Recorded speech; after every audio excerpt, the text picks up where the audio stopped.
Olá, espero que todos estejam bem. Estamos aqui para mais uma aula da EBD. Saúdo a todos com a graça e a paz do nosso Senhor Jesus e espero que todos estejam bem. Bom, nós estamos numa série de estudos iniciais no ano de 2021, onde o nosso objetivo é que as pessoas participem mais da EBD mesmo, com os desafios que nós estamos vivendo. Para tanto, hoje nós temos esse tema, a importância da EBD. Para isso, hoje nós teremos aqui uma entrevista. Nós faremos essa aula no sentido de perguntas e respostas. E para isso, gostaria que nós orássemos nesse momento, pedindo mais uma vez a direção de Deus e a capacitação dele para que recebamos o que ele quer nos ensinar nesse momento da melhor forma possível, com o coração aberto, com gratidão e com devoção. Pai Santo querido, bendito seja o nome do Senhor. Eu quero te louvar, te agradecer, ó Deus, por essa oportunidade rica que temos de ensino, ó Pai, esse instrumento que é a EBD. Ajuda-nos, Senhor, nas nossas dificuldades e que os desafios, ó Deus, que o tempo presente nos coloca e que a Tua palavra também coloca diante de nós, possamos cumprir, ó Deus, da melhor forma para a glória do Senhor e para a promoção do Teu reino. Em nome de Jesus, amém. Amém.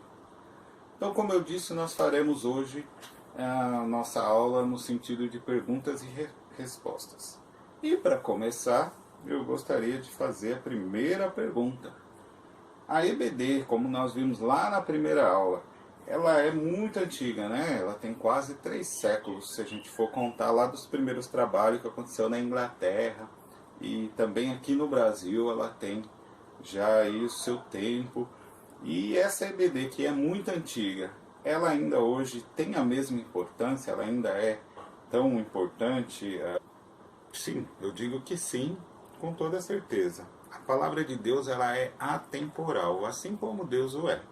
E se ela é atemporal, significa que ela não está presa no tempo, ela não serve para um período específico, para um lugar específico também. Assim como Deus é o mesmo, a palavra dele continua sendo a mesma e também continua sendo atual e necessária. Assim, temos a segunda pergunta. E por que a EBD ela é importante, ela continua sendo importante? Qual é a relevância da EBD para nós hoje? Bem, eu respondo essa segunda pergunta lembrando aqui de quando nós estudamos um pouco da história da EBD, que a origem dela, né, e a necessidade que as pessoas têm da EBD se mistura até certo ponto com a necessidade que temos da palavra de Deus. Então essa necessidade ela continua hoje. E se a necessidade continua, significa que a EBD ela também é necessária. A necessidade que temos da palavra de Deus, nós temos também desse instrumento de ensino da palavra de Deus que é a Escola Bíblica Dominical. Nós vimos também que lá desde o início, na Inglaterra, ou mesmo no início aqui do Brasil, da EBD, nós temos a necessidade também latente da transformação de pessoas e da sociedade. Se nós pararmos para analisarmos hoje também o nosso tempo, essa necessidade ela ainda acontece, né? Temos a necessidade de transformação das pessoas e também a necessidade de transformação da nossa sociedade, do mundo que nós vivemos. E um outro aspecto ainda que eu gostaria de ressaltar é o aspecto de que os servos de Deus precisam também ser preparados, ser melhor instrumentados aí com a palavra, né? Como Paulo orientou o discípulo Timóteo, né? Que procura apresentar-te a Deus como obreiro aprovado, que não tem do que se envergonhar e que maneja bem a palavra da verdade. Assim também deve ser para cada servo de Deus. Cada servo de Deus precisa também crescer no conhecimento de Deus e acho que não resta dúvidas de que a EBD é um instrumento muito eficiente nesse sentido, que os servos de Deus conheçam a Deus e se preparem para servi-lo da melhor maneira. Ok, então sabendo que a EBD é necessária, ainda é importante, uma outra pergunta que fica é: existem textos bíblicos que justificam a importância da EBD? Será que a gente tem aí uma base bíblica sólida para pensar aí que a EBD ela é importante e, por que não dizer, essencial na vida dos crentes, na vida das pessoas que estão conhecendo a Jesus? Sem dúvida, a Bíblia Sagrada ela apresenta aí vários textos, vários ensinamentos que respondem, que consolidam aí, que vão dar base para essa afirmação, que a EBD é necessária. E talvez se a gente for citar todos aqui, certamente faltaria tempo para a nossa aula, que tem que ser bem objetiva. No entanto, eu gostaria de ressaltar alguns aqui. Primeiro, alguns lá do Antigo Testamento. Em Deuteronômio 6,6, a palavra do Senhor diz o seguinte: e essas palavras que hoje te ordeno estarão no teu coração. Então Deus já falando com o povo lá em Deuteronômio. E ensinarás a teus filhos, e delas farás assentado em casa e andando pelo caminho, e deitando-te e levantando-te. Ou seja, em todo tempo, ensinar essa palavra que eu estou ordenando. É o que o Senhor está falando lá em Deuteronômio 6 e 7. Lá em Oséias, como a gente já citou na primeira lição aqui dessa série de estudo, Oséias 4,6, Deus diz através do seu profeta o seguinte: o meu povo foi destruído porque lhe faltou conhecimento. Porque tu rejeitaste o conhecimento, também eu te rejeitarei. Então o povo de Deus também estava sendo destruído porque não conhecia a palavra de Deus, e essa palavra que nós falamos e que temos por base nos nossos estudos da EBD. E essa falta de conhecimento de Deus e da sua palavra estava resultando para o povo na destruição. O povo estava sendo destruído por causa disso. Em Jeremias, no capítulo 9, verso 24, Deus também fala sobre naquilo que o homem tem que se gloriar. Não em riqueza, né? No versículo 23 ele fala, não em riqueza, não naquilo que você tem, no que você é. Mas aí o verso 24 diz o seguinte: mas o que se gloriar, gloria-se nisto, em me entender e me conhecer, que eu sou o Senhor, que faço beneficência, juízo e justiça na terra, porque dessas coisas me agrado, diz o Senhor. Então, se alguém tiver que se gloriar em alguma coisa, se glorie do conhecimento que tem, que ele está adquirindo de Deus, né? De conhecer e reconhecer que Deus é o Senhor, né? Em Romanos 15:4, agora já partindo para o Novo Testamento, né? Porque alguém pode pensar, mas todos esses textos bíblicos é lá da Antiguidade, o povo judeu, o povo hebreu, né? E agora a gente vai ver aqui que também para o Novo Testamento, para a igreja, também é válido, né? E como tem textos, né? Como eu disse aqui, a gente só vai citar alguns. Romanos 15:4 diz o seguinte: porque tudo o que dantes foi escrito, para o nosso ensino foi escrito, para que pela paciência e consolação das Escrituras tenhamos esperança. Então tudo que foi escrito desde a antiguidade, né, toda a Escritura, foi para o nosso ensino, né? Gostaria de enfatizar. Toda a Escritura é para o nosso ensino. Daqui a pouco a gente vai ver isso também num outro versículo que nós já vimos lá na nossa primeira lição. Em Colossenses 3,16, também a palavra de Deus diz o seguinte: a palavra de Cristo habite em vós abundantemente, em toda sabedoria, ensinando-vos e admoestando-vos uns aos outros, com salmos, com hinos, com cânticos espirituais, cantando ao Senhor com graça em vosso coração. Então precisamos estar cheios, transbordantes dessa palavra, de forma sábia também, aí transmitindo ela a outras pessoas, uns aos outros, né? Aquele uns aos outros que a gente também já estudou tanto na nossa EBD e que faz toda a diferença.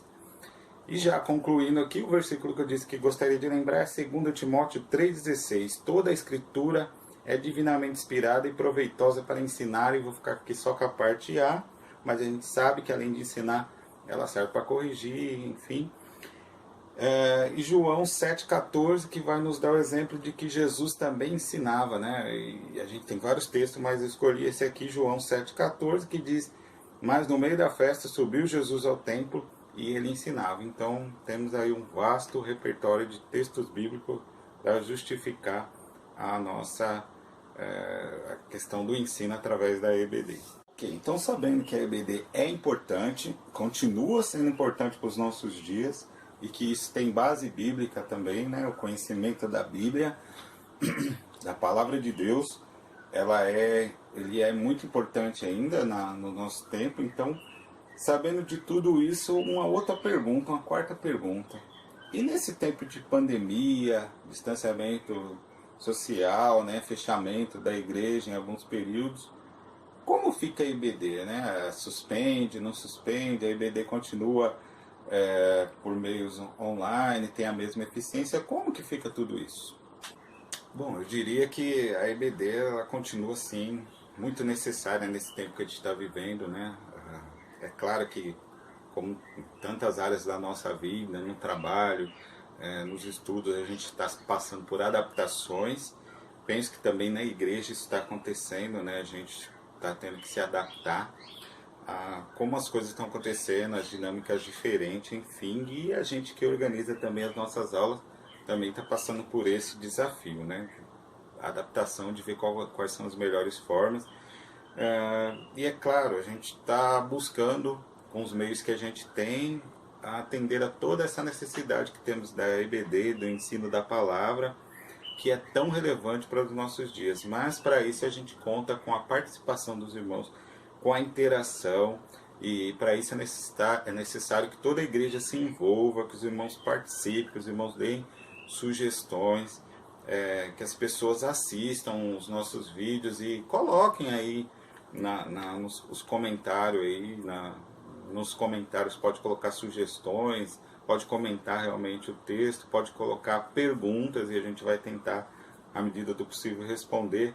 Mas a EBD ela é muito importante, essa questão dela, a questão da interação, né? Então, para ter interação precisa de envolvimento aí de todas as pessoas, né? E a gente vai superando aí gradativamente os desafios, as dificuldades, sem deixar de aprender a Bíblia e sem deixar, né, esse instrumento de lado tão precioso para isso que é a escola bíblica dominical.